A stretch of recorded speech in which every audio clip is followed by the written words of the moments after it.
प्यारे दोस्तों, बहुत बहुत स्वागत अभिनंदन है यूजीसी नेट साहित्य दर्पण में। तो जैसा कि आप जानते हैं कि हम एनटीए नेट की तैयारी हिंदी विषय से अपने इस चैनल के माध्यम से कर रहे हैं। तो यदि आप चैनल पे नए हैं तो चैनल को सब्सक्राइब कर लीजिए, साथ ही साथ बेल आइकन को प्रेस कर लीजिए ताकि मेरी हर आने वाली वीडियो का नोटिफिकेशन आपको सबसे पहले प्राप्त हो। तो आज मैं कुछ महत्वपूर्ण प्रश्नोत्तरी लेकर आई हूँ जो कि रचनाकाल की दृष्टि से हमें सही अनुक्रम में सजाना है और ये एग्जाम की दृष्टि से बहुत ही इंपॉर्टेंट क्वेश्चन है। तो चलिए हम अपने प्रश्नों की ओर चलते हैं। तो हमारा पहला प्रश्न दिया गया है कि रचनाकाल की दृष्टि से निम्नलिखित रचनाओं का हमें सही अनुक्रम बताना है। तो इसका जो राइट आंसर है वो इसका बी नंबर ऑप्शन करेक्ट है। पहले आता है कीर्ति पताका, फिर रामचरितमानस आता है, फिर रामचंद्रिका और फिर कृष्णायन आता है। तो बताना चाहूँगी दोस्तों, ये जो कीर्ति पताका है तो ये 13वीं सदी का ग्रंथ है, ये विद्यापति जी का है। रामचरितमानस की बात करूं तो 1574 ईस्वी में प्रकाशित हुआ है, यह तुलसीदास जी का है। फिर रामचंद्रिका की बात करूं तो ये 1601 में इसका प्रकाशन वर्ष है, 1601, ये केशवदास की रचना है। और कृष्णायन की बात करूं तो ये 1943 ईस्वी में प्रकाशित हुआ, ये द्वारिका प्रसाद मिश्र का है। तो उम्मीद करती हूँ कि आज आप पेन और कागज़ के साथ बैठे होंगे। तो प्लीज़ आप उनके रचनाओं का जो कालक्रम बता रही हूँ उनका समय काल, तो प्लीज़ इसको नोट करते जाइएगा। फिर हमारा अगला प्रश्न है, प्रश्न दिया गया है कि रचनाकाल की दृष्टि से के आधार पर निम्नलिखित कृतियों का हमें सही अनुक्रम बताना है। तो इसका जो करेक्ट ऑप्शन है वो ए नंबर ऑप्शन करेक्ट है। पहले साकेत आता है और बताना चाहूँगी कि साकेत का जो प्रकाशन वर्ष है 1931 है, ये मैथिली शरण गुप्त का महाकाव्य है साकेत। फिर आता है कामायनी, तो कामायनी 1935 में प्रकाशित हुआ है, ये जयशंकर प्रसाद जी का यह भी महाकाव्य है। फिर कुरुक्षेत्र है, तो कुरुक्षेत्र 1946 ईस्वी में प्रकाशित हुआ है और यह रामधारी सिंह दिनकर जी का प्रबंध काव्य है। और फिर अंधा युग आता है, तो अंधा युग का प्रकाशन वर्ष 1955 है और यह धर्मवीर भारती का गीत नाट्य है जो कि हमारे नेट के पाठ्यक्रम में भी लगा हुआ है। अब हम चलते हैं अपने अगले प्रश्न की ओर। तो प्रश्न दिया गया है, हमारा प्रश्न है कि रचनाकाल की दृष्टि से निम्नलिखित ग्रंथों का हमें सही अनुक्रम सजाना है। तो इसका जो करेक्ट ऑप्शन है दोस्तों, तो सी नंबर ऑप्शन इसका करेक्ट है। पहले आता है मृगावती, और मृगावती की बात करूं तो इसका प्रकाशन वर्ष 1915 ईस्वी है और यह कुतुबुन का ग्रंथ है। ज्ञानदीप है, तो ज्ञानदीप 1916 में प्रकाशित हुआ, यह शेख नबी का ग्रंथ है। फिर है इंद्रावती, तो इंद्रावती का प्रकाशन वर्ष 1744 ईस्वी है, यह नूर मोहम्मद का ग्रंथ है। फिर अनुराग बांसुरी है, तो अनुराग बांसुरी का जो प्रकाशन वर्ष है वो 1764 ईस्वी है और यह भी नूर मोहम्मद का ही है। बताना चाहूँगी कि ये जितने भी आज के क्वेश्चन हैं बहुत ही इंपॉर्टेंट हैं। अभी नेक्स्ट एग्जाम यदि होता है तो इन्हीं में से इन्हीं के किसी संग्रह को उठा करके प्रश्न में रख दिया जाएगा। और ऐसा ही हो रहा है एनटीए यूजीसी नेट के हिंदी के एग्जाम में, क्योंकि हम हिंदी विषय से हैं तो हम उसी की बात कर सकते हैं फ्रेंड्स। तो प्लीज़ आज के प्रश्नों को आप बहुत ध्यान से देखिए, गौर से देखिए और इसको नोट भी करते जाइए और बताइएगा कि आप कितने क्वेश्चन आप सही कर पा रहे हैं।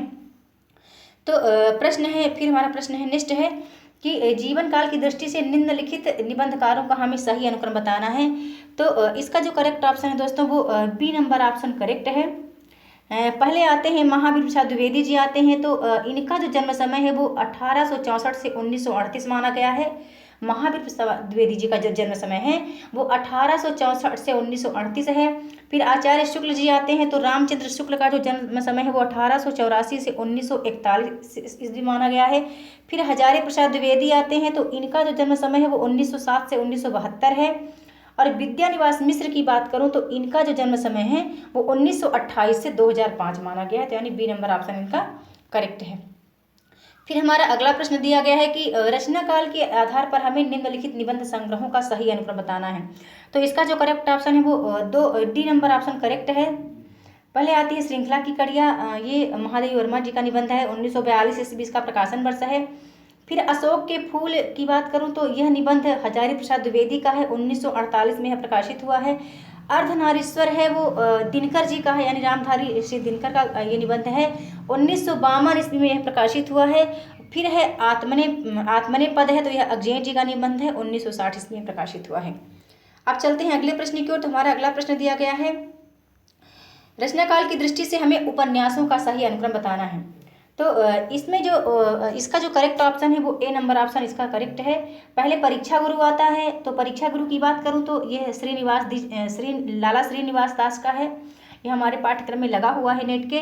1882 इसका प्रकाशन वर्ष है। फिर निस्सहाय हिंदू है, तो निस्सहाय हिंदू जो है वो 1890 में प्रकाशित हुआ है। यह राधा कृष्ण दास का उपन्यास है।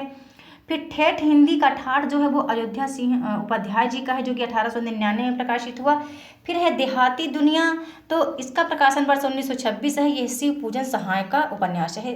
तो इसका जो हमारा करेक्ट ऑप्शन है वो ए नंबर ऑप्शन हमारा करेक्ट है। अब फिर चलते हैं अपने अगले प्रश्न की ओर। तो हमारा प्रश्न दिया गया है कि हमें रचना काल की दृष्टि से, रचना काल के आधार पर हजारी प्रसाद द्विवेदी के उपन्यासों का सही अनुक्रम बताना है। और बता दूं कि इनके बहुत ही उपन्यास इनके इम्पॉर्टेंट हैं, जो कि परीक्षा की दृष्टि से अक्सर एग्जाम में पूछे जाते हैं। तो इनका जो इसका जो करेक्ट ऑप्शन है दोस्तों, तो इसका करेक्ट ऑप्शन हम बता दें, सी नंबर ऑप्शन इसका करेक्ट है। सी नंबर ऑप्शन करेक्ट है। पहले बाण भट्ट की आत्मकथा आती है। तो ये जो बाण भट्ट की आत्मकथा है, फिर इसका जो प्रकाशन वर्ष बताना चाहूँगी तो 1946 में प्रकाशित हुआ है यह। और द्विवेदी जी का हमने बता दिया है जन्म काल की क्या है। द्विवेदी जी का जो जन्म समय है वो 1907 से 1971 ईस्वी है। अब हम बात कर रहे हैं इनके उपन्यासों की, तो इनके उपन्यास जो है तो पहले बाण भट्ट आता है, इसका प्रकाशन वर्ष 1946 ईस्वी है। फिर चार चंद्रलेख है, तो चार चंद्रलेख का प्रकाशन वर्ष 1963 ईस्वी है। फिर आता है पुनर्नवा, तो इसका प्रकाशन वर्ष 1973 ईस्वी है।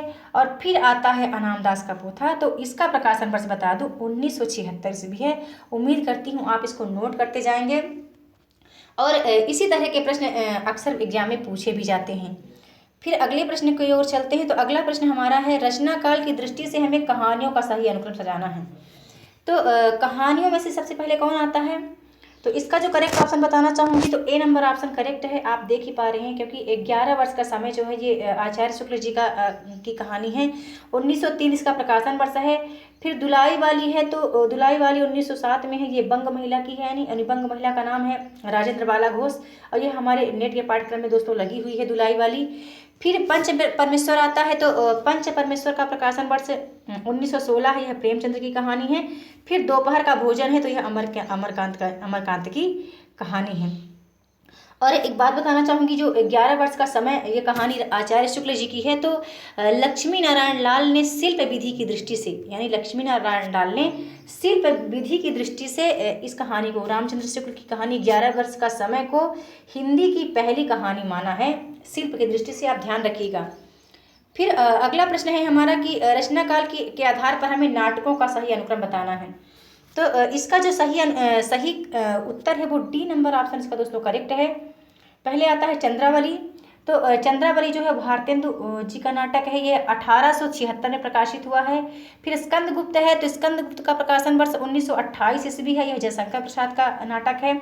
फिर बात करूँ झांसी की रानी की, तो झांसी की रानी जो है वो 1948 में प्रकाशित हुआ है। यह वृंदावन लाल वर्मा का नाटक है। फिर कबीरा खड़ा बाजार में, यह नाटक भीष्म साहनी जी का है, जो कि 1981 ईस्वी में प्रकाशित हुआ है। फिर चलते हैं अपने अगले प्रश्न की ओर। तो प्रश्न दिया गया है हमारा कि रचना काल के आधार पर हमें प्रसाद यानी जयशंकर प्रसाद के नाटकों का सही अनुक्रम बताना है। तो जयशंकर प्रसाद के नाटकों में सबसे पहले इसका जो करेक्ट ऑप्शन है दोस्तों वो सी नंबर ऑप्शन इसका करेक्ट है। सबसे पहले आता है राजश्री है, तो राजश्री का प्रकाशन वर्ष बता दूं 1915 ईस्वी है। फिर अजात शत्रु है, तो अजात शत्रु का प्रकाशन वर्ष 1922 है। फिर बात करूँ यदि चंद्रगुप्त की, तो 1931 इसका प्रकाशन वर्ष है। और फिर है ध्रुव स्वामिनी, तो यह 1933 ईस्वी में प्रकाशित हुआ है। और ये इनके नाटक बहुत ही इम्पॉर्टेंट है एग्जाम की दृष्टि से, और कई बार एग्जाम में इनके नाटक पूछे भी जा चुके हैं। अब हम बात करते हैं आत्मकथाओं का के सही अनुक्रम की। रचना काल की दृष्टि से निम्नलिखित आत्मकथाओं का सही अनुक्रम बताना है हमें। तो सबसे पहले इसका करेक्ट ऑप्शन बता दूं तो बी नंबर इसका ऑप्शन करेक्ट है। सबसे पहले अर्थकथा है, और बता दूं दोस्तों अर्थकथा जो है वो बनारसी दास जैन की आत्मकथा है। यह इसका प्रकाशन वर्ष 1961 ईस्वी है। फिर मेरी जीवन यात्रा की बात करूं तो यह है इसका प्रकाशन वर्ष 1946 है, और यह राहुल सांकृत्यायन जी की आत्मकथा है। क्या भूलूं क्या याद करूं बच्चन जी की है, हरिवंश राय बच्चन जी की 1969 इसका प्रकाशन वर्ष है। क्या भूलूं क्या याद करूं। फिर आता है टुकड़े टुकड़े दास्तान, तो यह 1986 इसमें प्रकाशित हुआ, और यह अमृतलाल नागर की आत्मकथा है। तो हमारा बी नंबर जो ऑप्शन है वो करेक्ट है। फिर हम चलते और थोड़ा सा मैं बताना चाहूँगी फ्रेंड्स इसके संबंध में, जो अर्धकथा या अर्धकथानक है, ये जो बी नंबर ऑप्शन में, तो अर्धकथानक इसको भी एक कहा गया है, अर्धकथा भी कहा गया है। तो 1641 में प्रकाशित हुआ बनारसी दास जैन की आत्मकथा। यह ब्रज भाषा में पद्य में लिखी गई है तथा इसी को, मतलब इसी अर्धकथा को ही हिंदी की प्रथम प्राचीनतम आत्मकथा भी माना गया है, इसको अर्धकथा को। और डॉक्टर नगेंद्र की आत्मकथा भी अर्धकथा ही है। तो आप प्लीज़ ध्यान रखिएगा, ये जो है वो बनारसी दास जैन की आत्मकथा है, और डॉक्टर नगेंद्र की ने भी एक आत्मकथा लिखी है अर्धकथा के नाम से, जिसका प्रकाशन वर्ष 1988 है। लेकिन इसका जो ये अर्धकथा है, इसका प्रकाशन वर्ष फ्रेंड्स 1641 ईस्वी है, ये बनारसी दास जैन की है। ओके, फिर चलते हैं अपने अगले प्रश्न की ओर। तो हमारा अगला प्रश्न दिया गया है कि रचनाकाल के आधार पर हमें कृतियों का सही अनुक्रम बताना है। तो सबसे पहले कौन आता है? इसका जो करेक्ट ऑप्शन है तो ए नंबर ही है। पहले आप देख रहे हैं, पहले भारत भारती है, जो कि 1912 ईस्वी में प्रकाशित हुआ है, और यह मैथिली शरण गुप्त का राष्ट्रीय कविता विधा का यह ग्रंथ है, भारत भारती। फिर रस कलश की बात करूं तो रस कलश 1931 में प्रकाशित हुआ, यह अयोध्या जी उपाध्याय जी का है, यह एक रीति ग्रंथ है रस कलश। फिर उर्वशी की बात करूं तो उर्वशी जो है वो 1961 में प्रकाशित हुई है, और यह रामधारी सिंह दिनकर जी की गीत नाट्य है। और फिर शंबुक की बात करूं तो शंबुक जो है वो जगदीश गुप्त की है, यह एक काव्य संग्रह है शंबुक, यानी ए नंबर ऑप्शन हमारा राइट है। फिर चलते हैं अगले प्रश्न की ओर। तो प्रश्न दिया गया है कि रचनाकाल की दृष्टि से निराला के निम्नलिखित कृतियों का सही अनुक्रम हमें बताना है। सही अनुक्रम क्या है? तो निराला की कृतियां बहुत ही फेमस है और एग्जाम में दोस्तों कई बार पूछी जा चुकी हैं, यानी आज की जो जितने भी प्रश्नोत्तरी में क्रमानुसार लेकर आई हूँ, तो सभी बहुत ही इंपॉर्टेंट है और इन्हीं से प्रश्न बनते हैं। तो प्लीज़ आप इसको ध्यान से देखिए। तो यहाँ हम देखने वाले हैं कि रचनाकाल की दृष्टि से निराला जी की कृतियों का सही अनुक्रम बताना है। तो डी नंबर ऑप्शन इसका करेक्ट है। पहले आता है परिमल। तो बताना चाहूँगी परिमल का जो प्रकाशन वर्ष है 1930 ईस्वी है। फिर तुलसीदास है, तो तुलसीदास 1938 में प्रकाशित हुआ। नए पत्ते की बात करूँ तो 1946 ईस्वी का प्रकाशन वर्ष है। और फिर आराधना है, तो आराधना का प्रकाशन वर्ष 1953 ईस्वी है। तो प्लीज़ आप प्रकाशन वर्ष आप जरूर याद रखें। यदि एक या दो रचनाओं का भी प्रकाशन वर्ष आप ढंग से आपको याद है ना, यदि इनमें से, तो आप इसको राइट कर पाएंगे। फिर अगला प्रश्न हमारा दिया गया कि रचनाकाल के आधार पर निम्नलिखित उपन्यासों का हमें सही अनुक्रम बताना है। तो इसका जो करेक्ट ऑप्शन है बताना चाहूँगी ए नंबर ऑप्शन इसका करेक्ट है। ए नंबर पहले राग दरबारी है। तो राग दरबारी दोस्तों हमारे पाठ्यक्रम में लगा हुआ है यूजीसी नेट के। इसका प्रकाशन वर्ष 1968 ईस्वी है और यह श्रीलाल शुक्ल का है राग दरबारी उपन्यास। फिर धरती धन अपना है, यह भी हमारे यूजीसी नेट के पाठ्यक्रम में लगा हुआ है। 1972 ईस्वी इसका प्रकाशन वर्ष है। जगदीश चंद्र का यह उपन्यास है धरती धन अपना। फिर महाभोज है, तो यह भी हमारे पाठ्यक्रम में लगा हुआ है। 1979 ईस्वी में प्रकाशित हुआ है। यह मन्नू भंडारी जी का उपन्यास है। फिर झीनी झीनी बीनी चदरिया, यह जो है अब्दुल बिस्मिल्लाह का उपन्यास है, जो कि 1968 इसका प्रकाशन वर्ष है। अब हम चलते हैं अपने अगले प्रश्न की ओर। तो हमारा प्रश्न दिया गया है, और थोड़ा सा एक बात से मैं आपको अवगत कराना चाहूँगी दोस्तों कि यह जो महाभोज है, तो महाभोज 1979 ईस्वी में मन्नू भंडारी का उपन्यास है, जबकि महाभोज इन्होंने नाटक भी लिखा है, जो कि 1982 ईस्वी में प्रकाशित हुआ है। तो मन्नू भंडारी का नाटक यह महाभोज जो है उपन्यास का ही नाट्य रूपांतरण है। ओके, प्लीज आप ध्यान रखिएगा। फिर हमारा अगला प्रश्न आता है। तो हमारा एक अगला सॉरी फ्रेंड्स, कुछ टाइपिंग मिस है। बस आज हमने यहाँ इतने प्रश्नों का संग्रह देखा है, और जल्द मैं मिलूंगी अपनी नेक्स्ट वीडियो में न्यू प्रश्नोत्तरी के साथ। तो प्लीज़ आप वीडियो देखते रहिए और कमेंट करके आप जरूर बताइए कि आपको आज की वीडियो कैसी लगी। वीडियो देखने के लिए बहुत बहुत धन्यवाद।